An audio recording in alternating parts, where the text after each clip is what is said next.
Hello दोस्तों, नमस्कार। मैं हूं कुशाल वागले और स्वागत है आपका मेरे यूट्यूब चैनल पर। पिछले वीडियो में हमने बात की थी राग के बारे में, उसके लक्षण पढ़े थे। ठीक है, उससे पिछली वीडियो में हमने थाट के बारे में डिस्कशन किया था, उसके लक्षण पढ़े थे। तो आज दोनों को मिलाकर एक हमारा नया लेसन बनता है जो कि है थाट और राग की तुलना। तो लेसन का नाम है थाट और राग की तुलना। ठीक है, तो इसका आइए फर्स्ट पॉइंट हम करते हैं कि इसका पहला पॉइंट क्या कहता है। पहला पॉइंट है कि थाट से राग की रचना होती है, जो कि हमने थाट के बारे में जब हम पढ़ रहे थे तो हमने बताया था कि थाट वही होता है जिससे राग की रचना होती है। थाट से किसी राग की रचना होती है, अतः थाट को राग का पिता कहा जाता है। तो ये इसका फर्स्ट पॉइंट है कि थाट से राग बनते हैं। ठीक है, थाट से राग बनने के ही कारण थाट को राग का पिता कहा जाता है। ठीक है, तो आइए दूसरा पॉइंट करते हैं। दूसरा पॉइंट आता है कि थाट सदैव सप्त स्वर युक्त होता है, किंतु राग का संपूर्ण होना आवश्यक नहीं है। हमने जब पढ़ा था थाट के बारे में तो हमने कहा था कि थाट जो होता है उसमें 7 स्वर होते हैं। सप्त यानी 7, स्वर यानी स्वर, सप्त स्वर युक्त, 7 स्वरों से युक्त। ठीक है, कि थाट में 7 स्वर होने ज़रूरी होते हैं, ना तो उसमें 6 होने चाहिए ना ही 5 होने चाहिए, तो थाट नहीं बनेगा। ठीक है, यदि उसमें 7 स्वर हैं क्रमानुसार, ठीक है, तो उसे हम थाट बोलेंगे। यही कहता है कि थाट सदैव सप्त स्वर युक्त होता है, किंतु राग का संपूर्ण होना आवश्यक नहीं है। पिछली वीडियो में हमने किया था कि राग में कम से कम या तो 5 स्वर होते हैं, ज़्यादा से ज़्यादा 7 होते हैं। ठीक है, राग में 6 स्वर भी हो सकते हैं। तो यही जो ये वाली लाइन है यही शो करती है कि राग का संपूर्ण होना आवश्यक नहीं है। संपूर्ण मीन्स कि उसमें ज़रूरी नहीं है कि 7 स्वर ही हों। ठीक है, उसमें 5 स्वर भी हो सकते हैं, 6 भी हो सकते हैं, 7 भी हो सकते हैं, पर यह ज़रूरी नहीं होता कि उसमें 7 ही स्वर हों। किसमें? राग में। लेकिन थाट में यह ज़रूरी है कि उसमें 7 स्वर होने चाहिए, और राग में यह मायने नहीं रखता कि उसमें 7 स्वर हैं या नहीं, उसमें 5 भी हो सकते हैं, 6 भी हो सकते हैं, 7 भी हो सकते हैं। ठीक है, तो इसका जो थर्ड पॉइंट है वो है कि थाट गाया नहीं जाता किंतु राग गाया जाता है।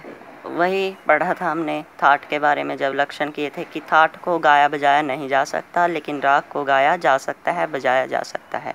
ठीक है, आइए इसका फोर्थ पॉइंट करते हैं। फोर्थ पॉइंट है कि थाट में रंजकता आवश्यक नहीं है, किंतु राग में रंजकता होनी चाहिए। रंजकता मतलब मधुरता।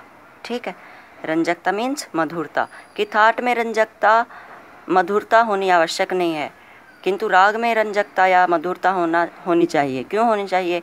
अभी ये देखो थर्ड पॉइंट किया था कि थाट गाया नहीं जा सकता, बजाया नहीं जा सकता, तो फिर उसमें मधुरता किस हिसाब से आएगी? ठीक है, कैसे उसमें हम मधुरता की बात करेंगे? तो थाट के ना गाए बजाए जाने के कारण ही उसमें रंजकता आवश्यक नहीं होती, लेकिन राग के गाए बजाए जाने के कारण उसमें रंजकता होनी आवश्यक होती है, मधुरता होनी आवश्यक होती है। ठीक है, आइए इसका फिफ्थ पॉइंट करते हैं। नेक्स्ट पॉइंट है कि थाट में आरोह अवरोह दोनों ज़रूरी नहीं होते, किंतु राग में दोनों ज़रूरी होते हैं। क्यों नहीं होते भाई? थाट में आरोह अवरोह दोनों ज़रूरी क्यों नहीं होते? क्यों? क्योंकि थाट के आरोह से ही हमें पता चल जाता है कि कौन सा थाट है। ठीक है, जो थाट होता है हमें पता है कि 7 स्वर होते हैं, 7 स्वर ही होते हैं थाट में, तभी वह थाट बनता है। ठीक है, तो उसके आरोह में भी 7 होंगे, उसके अवरोह में भी 7 होंगे। ठीक है, तो उसके सिर्फ आरोह से ही हमें पता चल जाएगा कि थाट कौन सा है। लेकिन राग जो होता है, राग के आरोह में 7 हो सकते हैं, ज़रूरी नहीं है कि अवरोह में भी 7 हों।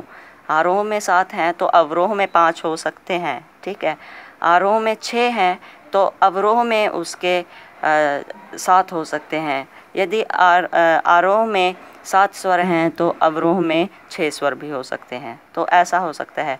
एग्ज़ाम्पल के लिए राग खमाज है, राग खमाज के आरोह में तो 6 स्वर हैं, लेकिन अवरोह में 7 स्वर हैं और उनके स्वरों में भी डिफरेंस है, क्योंकि राग खमाज में जब जाते हैं सा गा रे छोड़ देते हैं, सा गा मा पा धा नी, फिर तब शुद्ध आता है, लेकिन जब अवरोह करते हैं तो उसमें नी कोमल लगता है। तो इस कारण राग में दोनों आरोह और अवरोह का होना ज़रूरी होता है, लेकिन थाट में ज़रूरी नहीं होता।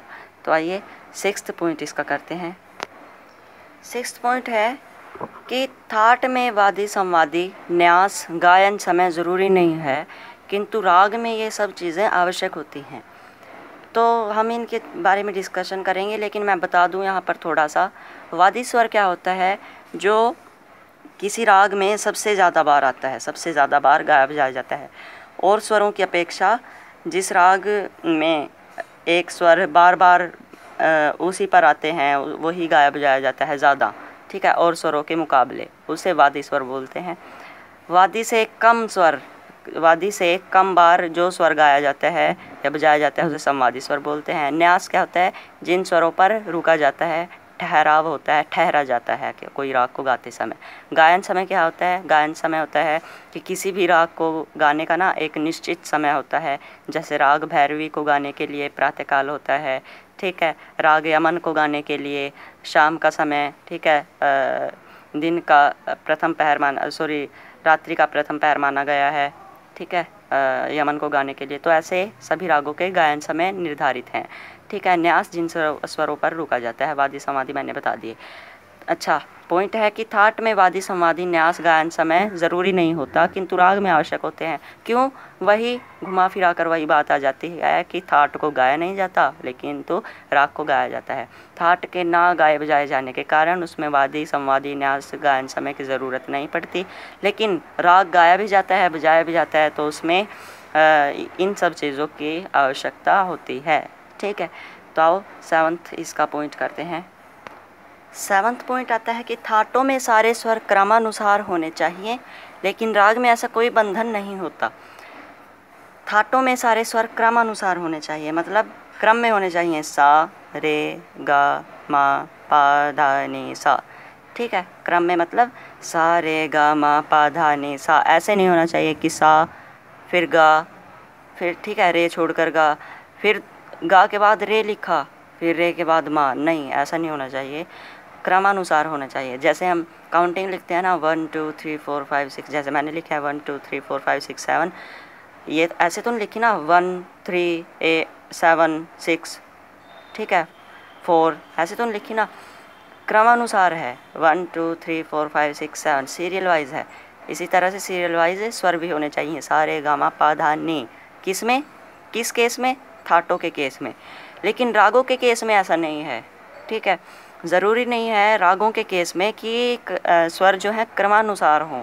कई बार वक्र राग भी होते हैं, ठीक है, स्वर को घुमाकर या कर्ण लेकर यूज़ किया जाता है, तो उसके बारे में हम आगे बात करेंगे, ठीक है। तो यहाँ पर समझने की बात ये है कि थाटों में तो स्वर क्रमानुसार होने चाहिए, सीरियल वाइज होने चाहिए, लेकिन रागों में ऐसा कोई बंधन नहीं होता, ठीक है। तो आइए अब इसका 8th पॉइंट और लास्ट पॉइंट करते हैं। इसका लास्ट और 8th पॉइंट आता है कि थाटों का नामकरण उनसे उत्पन्न माने गए प्रसिद्ध रागों के आधार पर हुआ, किंतु रागों का नामकरण स्वतंत्र रूप से हुआ। ये बात समझने की आती है यहाँ पर थोड़ी, कि थाटों का जो नाम है उनसे जो उत्पन्न हुए राग हैं, प्रसिद्ध राग हैं, उनके आधार पर उनका नामकरण हुआ। जैसे मैं एग्जाम्पल से बताता हूँ। यहाँ पर हम बिलावल थाट ले लेते हैं, यहाँ पर ले लेते हैं बिलावल राग, ठीक है। जैसे यहाँ पर मैंने बिलावल थाट ले लिया, सारे गामा पा धा नी, बिलावल राग भी यही बनेगा, सारे गामा पा धा नी।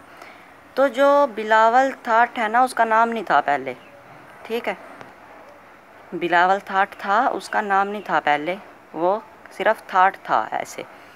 लेकिन बिलावल राग तो पहले से ही था। तो बिलावल राग जब आया तो इसके स्वरों को देखा गया, वही सारे गामा पा धा नी, जो ये स्वर हैं यार, ये तो इस थाट से मैच होते हैं। तो मैचिंग के आधार पर बिलावल राग के स्वर जो हैं इस थाट से मैच हुए, है ना। देखो सारे गामा पाधा नी, सारे गामा पाधा नी, एक जैसे स्वर हैं। तो जो बिलावल राग के स्वर हैं इस थाट से मैच हुए, तो बिलावल राग का जो नाम है बिलावल, वो थाट को भी वही दे दिया गया, तो वो बिलावल थाट हो गया। ठीक है, ठीक है। जो बिलावल राग का नाम है, जब देखा गया कि यार बिलावल राग के स्वर तो इस थाट से मैच होते हैं, तो बिलावल राग का नाम जो बिलावल है वो बिलावल थाट को दे दिया गया, तो जो कि ये बन गया बिलावल थाट। ठीक है, तो ये था हमारा आज का टॉपिक। ठीक है, थाट और राग की तुलना। आई होप आपको ये समझ आया होगा सारा। ठीक है, अगर नया समझ में आए तो प्लीज़ कमेंट करें, और वीडियोस ऐसे ही मैं आगे भी डालता रहूँगा। और सब्सक्राइब करें मेरा चैनल, लाइक करें, कमेंट करें, शेयर करें। तो आज के लिए बस इतना ही। ठीक है, तो मिलते हैं नेक्स्ट वीडियो में एक नए टॉपिक के साथ। तो ठीक है, bye bye, thank you very much.